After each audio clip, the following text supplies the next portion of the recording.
Oh, it's Mike from Custom Cruise here. Oh, seriously beautiful bike here. 110 Custom Breakout. Okay, got the turbine wheels going on. Bags of stuff looks like P&M, but apparently it's genuine Harley. I imagine P&M make this stuff for Harley Davidson, and obviously got P&M air filter.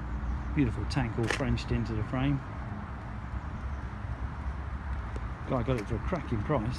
It's a beautiful, beautiful bike. I've got to admit, it really is something else. Not my cup of tea because you can't get bags on it, but got the Jeckill and Hyde exhaust, which means you can adjust the volume as you're going along. Much like my Peacemakers.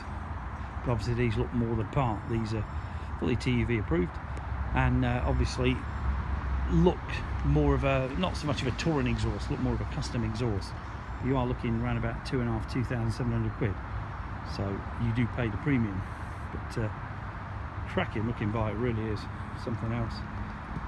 All the extras that guys put on it. Must have spent 30 grand minimum on this. But just a nice video to show you what you can do with a Breakout, even though they look cool standard.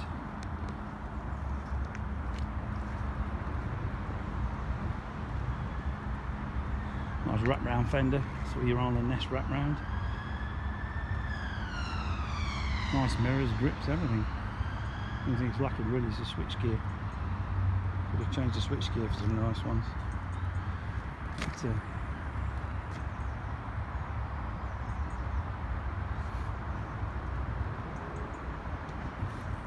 really nice bike. Oh, where you gone? Tell you what, the fucking road's still greasy. You look lovely when I come out, and I